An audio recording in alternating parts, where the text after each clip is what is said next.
Dos cosas, o dos o tres cosas más respecto de la entrevista de Cristina. Leo dos párrafos de la nota que sale hoy en el New Yorker. En los cables confidenciales dados a conocer por Wikileaks, los diplomáticos norteamericanos señalaron el comportamiento agresivo y su obsesión con la imagen. Según informan, gastan miles de dólares por año en las últimas tendencias y en ponerse inyecciones de silicona en la cara y extensiones de pelo para parecer más joven. Los medios le dieron el sobrenombre de Reina del Botox. La propia Cristina Kirchner a veces sigue el juego, diciéndole a los periodistas: yo ya nací maquillada. Otro párrafo. Antes de que la entrevista comenzase, ella se inclinó para arreglarme el pelo. ¿Hay alguna chica que pueda ayudarlo?, preguntó. Queremos que salgas lindo. Unos segundos después, ella empezó a alisarse el suyo. Quiero arreglarme un poco, dijo. Perdóname, además de presidenta, soy una mujer, el vestido, la imagen. Detrás de cámara, un asistente le gritó: estás divina.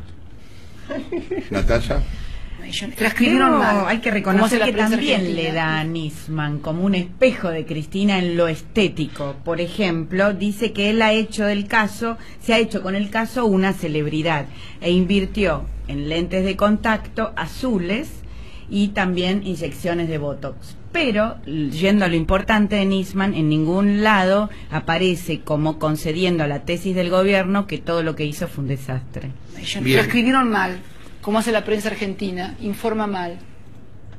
Bien, dos o tres cosas siguiendo con este curso rápido de español. Presidente, no se dice inleíble. No se dice inleíble.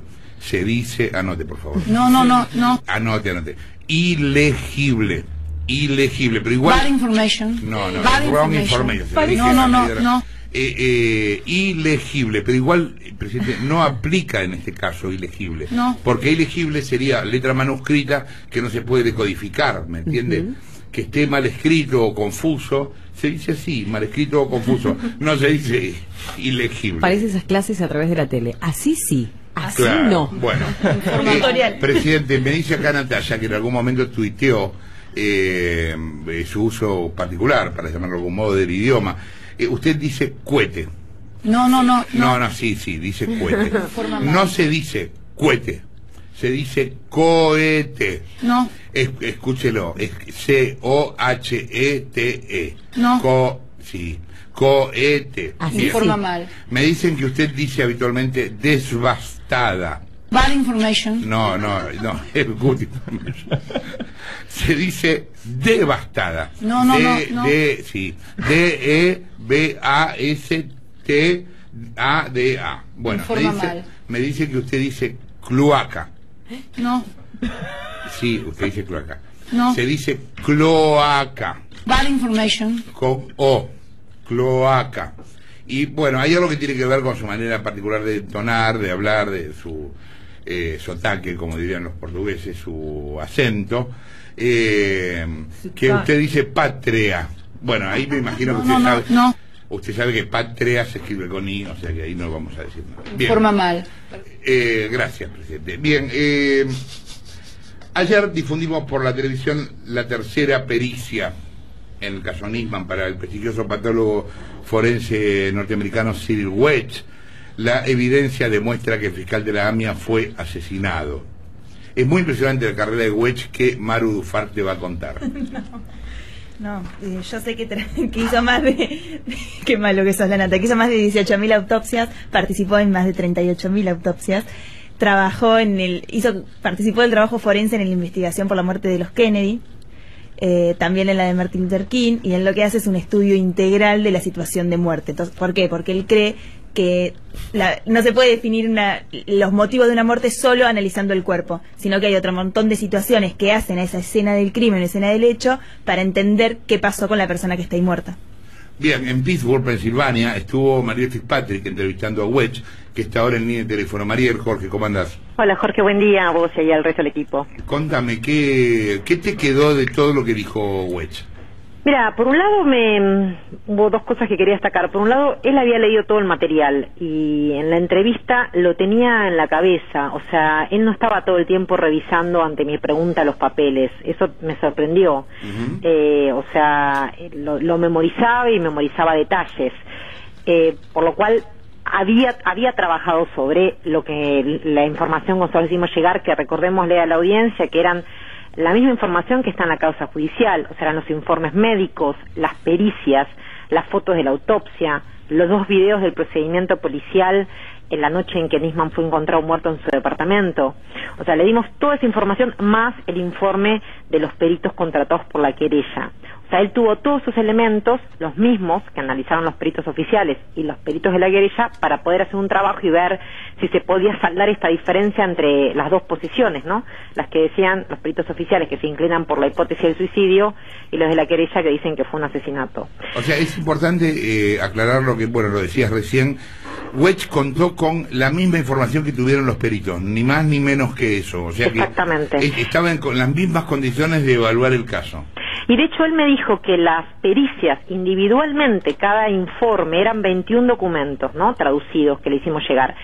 Esa información a él le parecía que eran estudios bien hechos, o sea, las pericias le parecían que estaban bien hechos por técnicos profesionales, que no había errores groseros en eso. Él me comentaba casos en los que intervino, en los cuales faltaba información esencial o había un análisis muy erróneo de determinados datos. O sea, él creía que esa información objetivamente estaba bien, el tema era cómo analizarlo luego. Por eso era interesante su mirada y esto que destacaba Maru, que él explica al comienzo del informe, que mostramos que es una autopsia forense, que no solo reúne los elementos de las pericias y los datos médicos y científicos, sino también una serie de información relativa que brinda la familia, que brinda el contexto, digamos, de ese momento, los médicos, su historia, una serie de elementos que él también tuvo en cuenta y que además, otra cosa que me parece interesante destacar, que nosotros quizás no tenemos idea hasta qué punto el caso Nisman, así su investigación y su denuncia primero y luego su muerte, se conoció en Estados Unidos. Él tenía muy presente el caso antes de que nosotros incluso le hiciéramos llegar la información para analizar. Él no sabía todos los detalles, pero estaba al tanto de las circunstancias de la muerte de Nisman, ¿no? Diego. O sea, él tenía un contexto. Mariel, ¿cómo estás, Diego? ¿Qué tal? ¿Cómo estás, Diego? Saber, ¿cuánto tiempo estuvo Wedge analizando todos estos documentos para después hablar con ustedes? Mira, lo tuvo casi un mes y nos presentó un informe por escrito, nos los hizo llegar, un informe por escrito en el cual él hizo sus conclusiones, y su conclusión final, luego analizar una serie de elementos, era esto que nosotros también mostramos en el informe, en que él se inclinaba claramente, él decía que los elementos reunidos hacían, digamos, presuponer que fue un homicidio y no un suicidio. Vos sabés que como todo perito y hombre de ciencia, él dice, yo 100% nunca puedo asegurar nada, pero obvio, los elementos acá son más que suficientes, y él decía que la evidencia era clara, que para él a mí me lo dijo fuera de cámara después, no le parecía un caso de difícil resolución, porque él me decía, está todo ahí, vos mirás la información que yo analicé y no hay muchas dudas. Digamos, hay situaciones que pueden interpretarse de una u otra manera, pero hay un cúmulo de otras situaciones que son suficientemente claras como para poder decir que fue un homicidio, y a él le sorprendía que a 6 meses, casi 6 meses de la muerte de Nisman, todavía esto no estuviera ya aclarado. Ahora, ¿te dijo cuál fue lo que más le llamó la atención de toda la causa? ¿Cuál fue el punto en el cual él se paró o más se sorprendió? No hubo un punto. Él enumeró, digamos, la entrevista repasa algunas de las cuestiones que él consideró las más importantes, que se podrían mencionar algunas, digo, solo por destacarlas. A mí una que me llamó la atención, que quizás nosotros acá no habíamos hecho suficiente hincapié, o en los medios, o no se conoció de esa manera, tenía que ver con el tiempo el proceso de digestión o de no digestión de la comida en su estómago. Esto es un dato objetivo, la comida lleva un tiempo en digerirse, según la autopsia, y el componente de la comida y el proceso de digestión que tenía, esto para él no había dudas que permitía establecer un horario tentativo de la muerte. Y él la fija el sábado a la noche, coincidiendo con los peritos de la querella. Esto para él no era analizable u opinable, esto era así. Tenía que ver con un volumen de comida y una composición que él determina que tiene más que ver con una cena que con un desayuno, porque si teóricamente lo mataron el domingo al mediodía o se suicidó el domingo al mediodía, él podría haber desayunado a la mañana del domingo, claro, como hace cualquier persona cuando se levanta. Él dijo claramente que esto era un volumen y una composición asimilable a una cena, y que el proceso de digestión establecía un horario. Eso para él no tenía mucha discusión. O sea, y esto me parecía que era algo que quizás nosotros, entre tantos detalles y datos que iban en un sentido y luego se contradecían, quizás pasamos por alto. Otro dato es el de la alfombra. que vos lo destacaste bien, Jorge, en el programa. Que estaba lisa. Completamente estirada, cuando se supone que si él se mató frente al espejo, mínimamente trastabilló, se patinó, o sea, se tendría que haber arrugado un poco, tener algún doblez, y están las piernas de Nisman, según las fotos que pudimos ver, sobre la alfombra estirada. Son datos que uno puede parecer menores, pero para él hacían como un cúmulo de elementos que para él cerraban en esto de la hipótesis del homicidio, y la verdad él no me dijo, yo estoy dudoso. Él me dijo, para mí todos estos elementos señalan que fue un homicidio. Mariel, ayer en el microclima de Twitter pasaban, mientras el programa salía al aire, dos cosas. Por un lado, los funcionarios de Scioli, que estaban enojados porque habíamos difundido los bienes de Scioli, no la declaración jurada, porque hace 8 años que no la presenta. En cambio de putearnos porque habíamos difundido eso, nos puteaban por haber puesto a Wedge al aire y trataban de desacreditar a Wedge como perito. Y por otro lado, hubo un par de tweets, que me imagino que debe haber sido mano de obra de Parrilli, de la CIDE, diciendo que Wedge había tenido un problema legal en Estados Unidos y remitían a un link del New York Times. Yo me enteré después que él ganó esa demanda. Contame, por favor, cómo fue esa historia. Sí, o sea, digamos, nosotros este dato lo sabíamos, tampoco nos parecía interesante en términos de presentar los antecedentes como patólogo forense. No sé si había tenido un problema por una cuestión, él tuvo un juicio, él era como un perito oficial en un condado de Pensilvania, y lo demandaron por haber utilizado instalaciones y servicios y como una cuestión de traslado de lo que sería la morgue oficial para algunas autopsias que él llevó adelante como consultor privado. Esa fue la acusación. Ajá. Vos sabés que, digamos, obviamente esto está mal, pero en Estados Unidos son muy estrictos sobre el tema de utilizar recursos públicos. Sí, te escucho y me acordaba no me acuerdo qué político yanqui que fue procesado por usar el teléfono para la campaña electoral. Hillary Clinton por el mail. Acá no. Usó el mail institucional. No, acá se roban telefónica, no usan el teléfono para la campaña. Hillary Clinton fue que usó el mail institucional para enviar mails de campaña. Claro. Perdón, Mariel, ¿cómo andás? Estaba pensando en el uso de los aviones oficiales, sacado del avión sanitario. Imagínate. A le llevan los diarios a Olivos en avión, no sé, imagínate. Calafate, digo. Esta fue la acusación, digamos, que él había utilizado bienes del Estado, del condado de que él estaba trabajando, que era en el Estado de Pensilvania, para un usufructo en algún sentido personal, porque eran autopsias. Esta fue la acusación. Él penalmente fue absuelto, pero tuvo que pagar cargos, tuvo una demanda civil y tuvo que pagar por eso. De cualquier manera, eso que no es algo oculto y que si vos solo entras a Wikipedia está claramente detallado ese proceso, o sea, no es algo que él oculta ni que...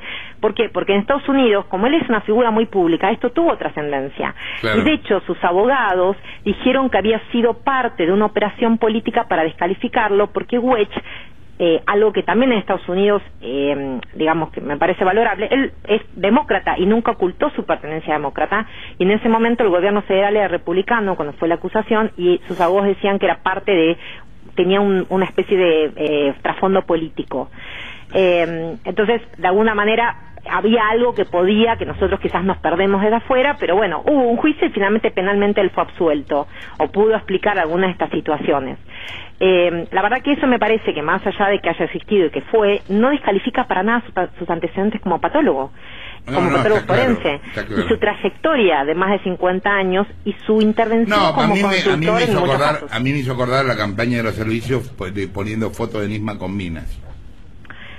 A mí me hubiera parecido más preocupante, yo coincido con vos, que lo descalifiquen a él como profesional. Obvio, lógico. Esto tenía que ver con una zona dudosa de cómo él manejó alguna cuestión de recurso público también en su trabajo como patólogo privado, porque él es consultor, es muy reconocido y de hecho hoy por hoy trabaja como consultor, lo llaman de todos lados, incluso en los medios. Nosotros veíamos noticias de los episodios de los asesinatos de estos jóvenes negros a manos de policías blancos, en los cuales él es uno de los patólogos llamados para opinar sobre las circunstancias, sobre la trayectoria de la bala, sobre cómo... Realmente me parece que en ese sentido... a mí te digo, el tipo me pareció... Bueno, obviamente ya lo había visto, pero aprovecho para contarlo ahora. El tipo me pareció muy sólido y más que nada también muy didáctico, o sea, me parece que se le entendía todo, y eso que hablaba en inglés estaba subtitulado, cosa que complica, pero me pareció súper didáctico. Bueno, también yo creo que por eso también, digamos, es un consultor frecuente en los medios, porque permite que la gente, claro, que los temas de las pericias son temas difíciles a veces de entender.